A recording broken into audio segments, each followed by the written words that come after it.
Hunda dura hordoftoota amantaa Muslimaatiin baga ayyaana Eid al-Fitr waggaa 1447ffaan isin ga'e kan baranaa kan bare hedduu isinin jennee jirra baga waliin nuun ga'e. Ayyaanni Eid al-Fitr waggaa 1447ffaan milkaa'inaan akka guutuu biyyattiitti kabajamee oolee jira. Salaanni Eidas haaluma amantiin ajajuun salaatamee milkaa'inaan xumuramee jira. Irra deebi'uudhaan Eid Mubarak isinin jennee jirra.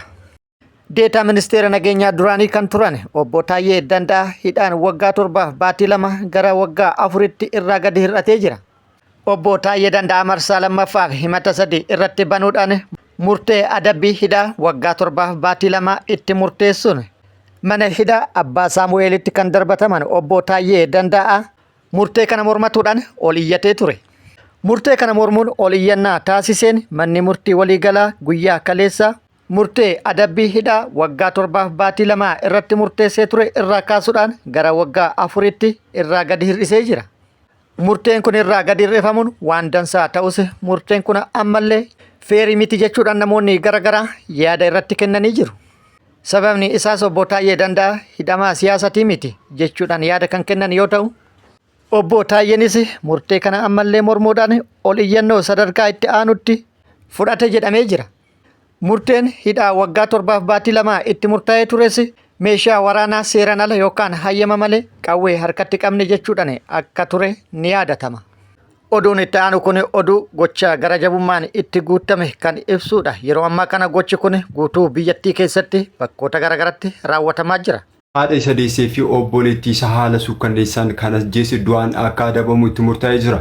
Manni murtii olaanaa godina Hadiyyaa nama dhuunfaa haadha isaa fi obboleettii isaa irratti ajjeechaa suukkanneessaa raawwate maqaan isaa Sanbatoo Mangashaa kan jedhamu irratti adabbii du'aa murteessee jira. Himatamaan kun yakka kana kan raawwate guraandhala 9 bara 2018 yoo ta'u mana jireenyaa isaanii keessatti akka ta'es ibsamee jira. Manni murtichaa akka mirkaneessetti himatamaan kun harmee isaa aadde Adaanach Gichaamoo fi obboleettii isaa Aynaalem Mangashaa haala suukkanneessaan albeedhaan waraanuun lubbuun isaanii akka darbu taasisee jira. Kanuma hordofee bitootessa 10 bara 2018 ragaaleen adda addaa irratti argamee fi yakkamaanis ajjechaa kana raawwachuu isaa jecha kenneen amanuu isaa irratti hundaa'uudhaan manni murtichaa yakka kana yakka suukkanneessaa sadarkaa olaanaa jechuun fudhachuudhaan yakkamaan kun du'aan akka adabamu sagalee guutuudhaan murteessee jira. Bulchiinsi magaalaa Moyaalee namoota 200 caalan kan tibbana naannoo Somaaleetii baqatanii gara magaalichaa dhufan qubsisee deeggaraa jiraachuu ibse. Kantiibaa itti aanaan magaalaa Moyaalee obbo Abdii Eedii akka himanitti namoonni kunneen naannoo Somaalee bakka Laayee jedhamurraa baqatan.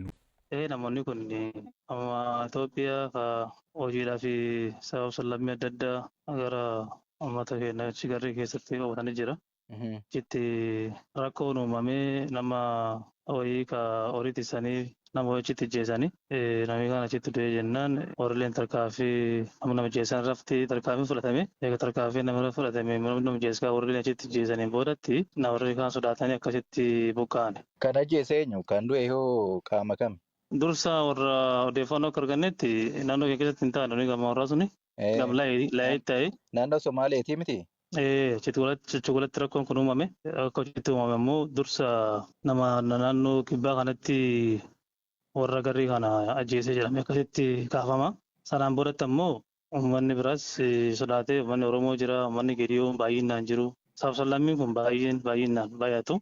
Ilaalanii rakkoo kana arganii jennaan baqatanii nullee rakkoon ga'uu danda'a. Namni keenya rakkoo uumee jira waan jedhamuun achirraa dhiibbaa jira jedhanii baqatanii gara magaalaa keenya dhufuun kun hin beekama. Warra 200 olii jechuudha. Akkasitti dabalatee turanii nullee waan qabnu ammoo nama baqatanii deeggarre nyaata waan dandeenyu deeggaraa jirra. Akkasii rakkoo biraan qabu kaan ammoo gama deebisnee akkasitti waan jiru akkasitti deeggaree jirra wanni jira kana wanni biraan jiru. Namooti kun yoomi gara magaalaa Moyaalee kan dhufan?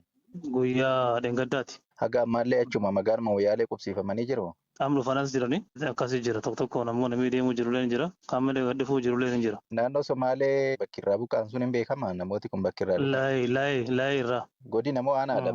Jarri godina jedhu. Namoota kana amma bulchiinsuma magaalaa Moyaaleetu deeggaraa jira jechuun? Amma ta'e waan dandeenyu deeggaraa jira. Mariin isaa wajjin gootaniirtu carraan itti aanu maali namooti 200 kuni? Eenyu wajjin? Namoota buqqaanii dhufan kana wajjin jechuuki. Goonee jirra. Wasila warralleetti hin galla maaliif jetteen gaafti waan galluun hin qabnu maal jetteen gaafti amma akkamitti deeggarraa waan jedhu deebinee koree kennalleen marachaa jirra. Namooti buqqaanii amma isin bira qubatan kun namoota akkamiiti? Ijoolleedha moo nama gurguddaa moo namoota akkamiiti? Wal keessa jiru. Wal keessa. Sochaalaan dargaggoota namoota hojiidhaaf ba'an. Hojii humnaa namoota naannoo sanatti hojjetanii? Tole. Baay'ee galatoomaa odeeffannoo nu kennitaniif. Baay'ee ulfaadha. Bajanni humna waraana Ameerikaa Pentagon waraana Iraaniif gaafate falmisiisaa ta'e. Ministeerri ittisa Ameerikaa Pentagon waraana Iraan keessatti gaggeeffamuuf maallaqa dabalataa doolaara biiliyoona 200 ol akka raggaasisu White House gaafachuusaa Washington Post gabaaseera. Bajanni Pentaagoon gaafate yoo ragga'ee gara Koongireesii Ameerikaatti ergamuun Koongireesii keessatti falmii siyaasaa guddaa kaasa jedhamee eegama. Qondaallee olaanaan bulchiinsa Ameerikaa tokko Washington Postitti akka himanitti maallaqni kun meeshaalee waraanaa itti fayyadaman bakka buusuuf akkasumas oomishni meeshaalee waraanaa murteessoo ta'an akka dabalamu gargaara. Muddee darbee miseensonni seera baastotaa mana marichaa bajata baasii ittisa Ameerikaatiif oolu kan bara kanaa doolaara biliyoona 901 raggaasisaniiru. Garuu pirezidaantiin Ameerikaa Doonaald Tiraamp bajata kana caalu akka raggaasifamu gaafachaa ture. Tiraamp Ameerikaan yeroo baay'ee rakkisaa fi balaafamaa keessa jirti jechuun bajanni dabalataa akka barbaachisu gaafate. Rakkoo kana furuuf maallaqni ittisa Ameerikaa bara 2027tti doolaara tiriliyoona 1.5 gahuu qaba jechuun falmeera. Ameerikaan erga waraanni Iraan jalqabee baasii hangamii waraana kanatti akka baafte ifatti ibsamuu baatus torban jalqaba waraanichaatti doolaara biliyoona 11 ol baasuu akka hin oolle Reuters gabaase. Waraanichi erga jalqabee torban sadaffaa qabataa waan jiruuf baasiin kun harka 3 dabaluu danda'a. Waraanni kun osoo hin jalqabin duras Ameerikaan gara doolaara miliyoona 630 baasuun dooniiwwanii fi xayyaarota gara naannoo baha giddu galeessatti sochoosaa turte. Akka gabaasaaleen adda addaa eeranitti Ameerikaan meeshaa waraanaa bakka buusuuf loltoota bobbaafamaniif kanfaltii dabalataa fi gargaarsaaf doolaara miliyoona hedduutti tilmaamamu guyyaa guyyaan baasti. Xinxaaltonni akka jedhanitti gatiin boba'aa ol ka'uunis baasii dabalataa ta'eera. Gatiin boba'aa doolaara 10 qofaa dabaluun isaa qofti baasii waraana Ameerikaa waggaatti gara doolaara biliyoona 1.3 dabaluu danda'a. Gaaffiin bajata dabalataa Pentaagoon gaafate kun Koongireesii keessatti lola siyaasaa guddaa kaasuu hin oolu. Gaaffiin maallaqaa kun kan dhiyaate yeroo uummanni Ameerikaa fi qondaalonni siyaasa biyyattii waraana kana mormaa fi qeeqaa jiranitti. Kasaaraan waraana kanaa dhiibbaa keessoo siyaasa Ameerikaa fi bulchiinsa Tiraamp irratti kan cimsuudha. Kanaaf bajanni kun akka hin mirkanoofneef Dimookiraatonni qeeqa cimaa taasisaniiru. Ripaablikaanonni gaaffii bajata dabalataa dhufuuf deeggarsa agarsiisaniiru. Garuu tarsiimoo seeraa baasuuf waadaa galan hin jiru. Seera baastonni paartii Dimookiraatawaa baasii waraana kanaaf ba'aa jiru irratti akkasumas iftoomina dhabuu baasii ba'aa jiru irrattis gaaffii cimaa kaasaa jiru. Seneetarri Ameerikaa Jaak Riid dhiibbaa waraanni kun nageenya fi dinagdee Ameerikaa irratti qabu ilaalchisee lammiileen Ameerikaa odeeffannoo ifa ta'e barbaadu jedha. Seneetarri biraa Barni Saanders ammoo baasiin waraanaa hanga yoonaa Iraan keessatti gaggeeffame yoo xiqqaate daa'imman Ameerikaa miliyoona 6.8 ta'aniif wallaansa fayyaa manneen jireenya mootummaa miliyoona 2 ijaaruu deeggarsa namoomaa guddaa bajata barattoota 1,000 kan faluu fi barsiisota 200,000 ol qacaruu dandeessisa jechuun qeeqa isaanii dhiyeessan. Waldhabdeen kun dhiibbaa dinagdeen alatti ajjeechaa loltoota Ameerikaaf sababa ta'eera. Gabaasaalee hanga yoonaa jiraniin loltoonni Ameerikaa 13 waraana Iraan kanarratti ajjeefamaniiru. Seera baastonni akka jiranitti waraanni kun gatii boba'aa dabaluu fi baasii dabalataa hin barbaachifneef lammiilee Ameerikaa saaxiluu akka sababaatti bulchiinsa Tiraamp himataa jiru. Lolli baha giddu galeessatti qindoomina Ameerikaatii fi Israa'eliin Iraan irratti jalqabame itti fufee jira. Torbaan sadaffaa isaa xumuratuuf guyyaa takka qofatu hafa. Lolli kun gama hundarratti kasaaraa guddaa galmeessaa jiraachuunis gabaafamee jira. Ameerikaan lola torbaan sadiif itti fufe kana irratti baasii guddaa baasuun kasaaraa guddaaf saaxilamuu beeksiftee jirti. Lola kanarratti sakandiidhaan baasiin baaftu ol aanaa ta'uu fi kasaaraa guddaa fi isii saaxilu kan beeksiftee yoo ta'u sakandii tokko keessatti Ameerikaan doolaara 11,000 fi 500 gara birriitti yoo deebi'u immoo sakandii tokkotti birrii Itiyoophiyaa miliyoona 1.8 baasaa kan jirtu ta'uu beeksiftee jirti. Erga lola jalqabde torbaan sadii fi lola gaggeessaa jirtu irratti baasiin baaftee doolaara biliyoona 25 caaluu beeksiftee jirti. Israa'elis gama isiitiin lola kanarratti baasiin baasaa jirtu ol aanaa ta'uu fi hanga ammaatti doolaara biliyoona 6 ol baasuu isiitiin kasaaraaf saaxilamuu isilleen beeksiftee jirti. Lolli kun har'as cimee itti fufee jira. Kaleessa galgala Iraan magaalota Israa'el Teelaabiibin dabalatee magaalota biroo irrattis haleellaa bal'aa raawwattee jirti jedhamee jira. Haleellaa raawwatteenis miidhaa guddaa dhaqqabsiisuun beekamee jira. Misaa'eloota hedduu irratti roobsuun haleellaa bal'aa raawwattuun akkasumas miidhaa guddaa dhaqqabsiisuun gabaafamee jira. Har'aallee Israa'elin dabalatee biyyoota baha giddu galeessaa irratti haleellaa raawwatuu kan itti fufte yoo ta'u, Kuweetiin irratti haleellaa raawwatteen buufata boba'aa tokko irratti miidhaa guddaa dhaqqabsiifte jedhamee jira. Haleellaa raawwatteen buufata boba'aa kana irratti ibiddi qabatuudhaan boba'aa kan ture ta'uunis gabaafamee jira. Iraan kaleessaa fi har'a buufataalee boba'aa biyyoota garaagaraa irratti haleellaa raawwataa kan jiru yoo ta'u, haleellaa kanas kan raawwatte erga Israa'el buufata boba'aa Iraan irratti haleellaa raawwattuun miidhaa dhaqqabsiifte boodadha. Israa'el guyyaa tokko dura buufata boba'aa Iraan isa guddaa ta'e irratti haleellaa raawwatteen buufaticha guutumaan guututti hojiin ala taasisuun gabaafamee jira. Buufaticha irratti haleellaan erga raawwatame booda boba'aan lafarraa kan yaa'ee fi akkasumas sululoota keessa yaa'uudhaan akkuma bishaan lagaatitti yaa'aa kan turee fi bakka boba'aan kun dhaqqabetti immoo ibiddi boba'aa kan ture ta'uun irraa gabaafamee jira. Iraan illee haleellaa buufata boba'aa Israa'el qabdu gurguddaa lamaan keessaa tokko irratti raawwatteen miidhaa cimaa irratti dhaqqabsiifte jedhamee jira.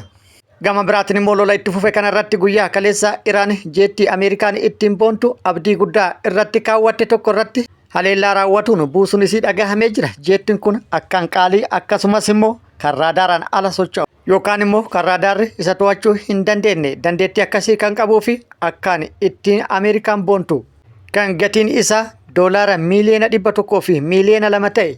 Akkasumas hanga har'aatti jeettii Ameerikaa kana irratti haleellaan kan hin raawwataminii fi Iraan immoo guyyaa kaleessa haleellaa irratti raawwatteen haleeltee buusuun isii gabaafamee jira. Gama biraatiin immoo Israa'el haleellaa Libaanos irratti raawwattu cimsitee itti fuftee jirti. Haleellaa raawwataa jirtuunis gandoota Libaanos hedduu fi magaalota hedduu barbadeessaa jiraachuun gabaafamee jira. Haleellaa raawwataa jirtuunis lubbuu namoota hedduu kan galaafatte ta'uun kan gabaafame yoo ta'u xiqqaate namoonni 1,000 ol ajjeefamuun beekamee jira. Gama biraatiin immoo Iraan haleellaa biyyoota Arabaa irratti raawwataa jirtu keessaa United Arab Emirates irratti haleellaan raawwataa jirtu cimee itti fufee jira. United Arab Emirates irratti xiyyeeffattee haleellaa raawwatuun isii Ameerikaan United Arab Emirates irraa kaatee miidhaa guddaa Iraan irratti geessaa jirti jechuudhaan kan himatte yoo ta'u, kaasaa yookaan immoo gumaa akka kaffaltuufis gaafattee ture. United Arab Emirates haleellaa hammaataa Iraan irratti raawwataa jirtu qolatuu fi waliigaltee haaraa meeshaa waraanaa gatii doolaara biiliyoona 7 olii Ameerikaa waliin mallatteessitee jirti. Waliigaltee meeshaa waraanaa doolaara biiliyoona 7 olii mallatteessite kanaanis haleellaa misaa'eloota fi diroonii Iraan irratti raawwatamaa jiru ofirraa qolatuu fi of ijaaruuf kan isii dandeessisu jedhamee jira. Gama biraatiin immoo haleellaa Iraan biyyoota Arabaa irratti raawwataa jirtuuf biyyoonni Arabaa haaloo bahuudhaa fi tarkaanfiin fudhataa jiran hanga ammaatti hin mul'anne. Kun immoo maaliif kan jedhu gaafii akka addunyaatti kan uume yoo ta'u, tokkoffaa Iraan haleellaa raawwataa kan jirtu buufata waraana Ameerikaatiin wal qabatee akkasumas qabeenya Ameerikaatiin wal qabatee wantoota jiran irratti yoo ta'u, haleellaa qabeenya fi buufataalee Ameerikaa irratti raawwatamaa jiruuf wal qabatee biyyoonni Arabaa haaloo ni ba'an yoo ta'u taate Iraan immoo sancaalaa yookaan dachaasanii haleellaa raawwatuudhaan miidhaa dhaqqabsiifti sodaa jedhu kan uumame ta'uun beekamee jira.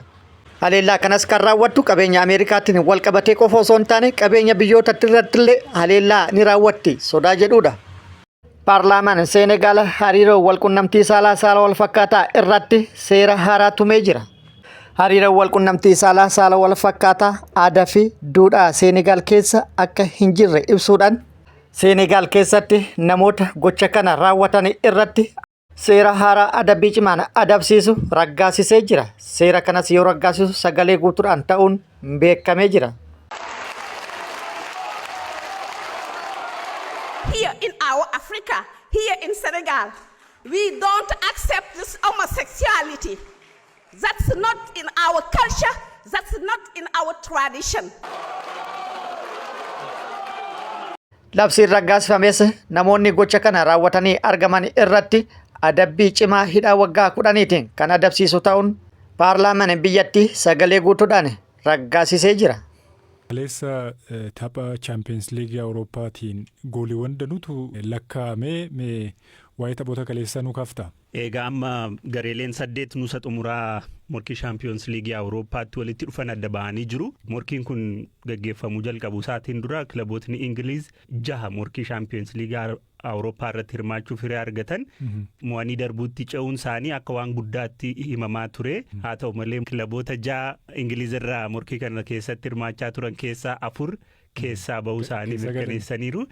Saanuu gooliiwwan hedduun irratti lakkaa'amaniitu kan isaan morkii kana keessaa ba'an. Fakkeenyaaf Manchester Cityin 1-5 Real Madridin mo'atame, Newcastle 8-3 Barcelonaatiin injifatame, baay'ee danuun.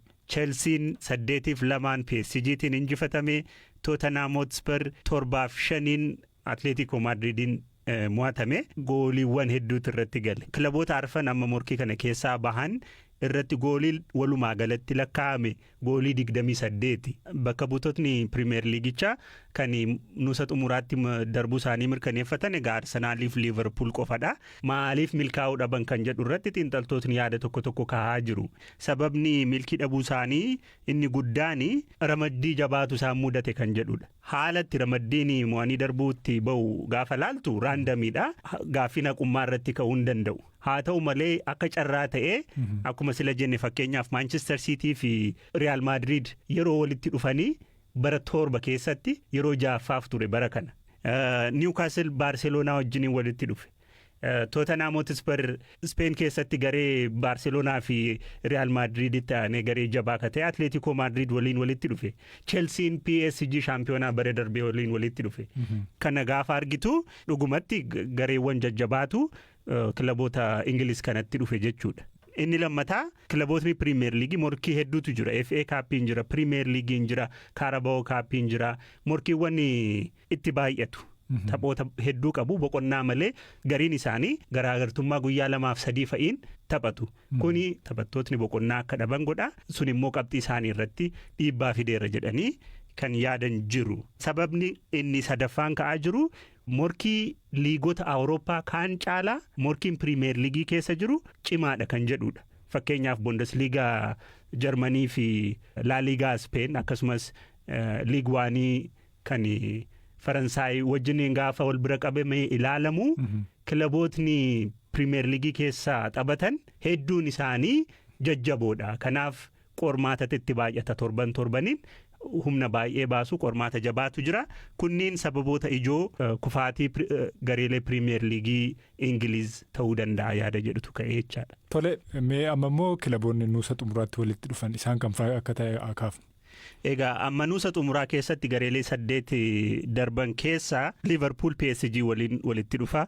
Garee jabaa ammas jabaadha. Barcelonaan morkataasaa Spain Atletico Madrid waliin walitti dhufa. Real Madrid Bayern Munich waliin walitti dhufa. Arsenal ammoo Sporting Lisbon waliin walitti dhufa. Kana keessaas gaafa laaltu Arsenaaltu hiree salphaatti keessaa ba'uu danda'u fakkaatutti dhufaa jira. Kana achi Real Madridiif Bayern Munich garee jajjaboodha. Barcelonaaf Atletico Madrid Copa del Rey irratti walitti dhufanii Atleticoon kuffiseera. Morkii jabaadha kan taasisanii. Liverpooliif PSGnis akkanuma morkii jajjabaatu jira. Kanuma wajjin wal qabsiisnee wanti ilaaluu dandeenyu Opta Super Computer ka tilmaama yeroo adda addaatti kennu eenyu shaampiyoonaa Awurooppaa ta'a yaada jedhu irratti tilmaama haaraa kaa'ee jira. Tilmaama kanaanis sadarkaa olaanaatti waancicha ni nyaata jedhamee ka eegame. Arsenaal dhibbentaa 29.73 Arsenaaliif tilmaamni guddaan kennamee jira. Egaa Arsenaal Sporting Lisboniin yoo injifatee jedhe injifataa Barcelona fi Atletico wajjiniin walitti dhufa. Kanaaf maaltu akka ta'u immoo taanee kan laallu ta'a.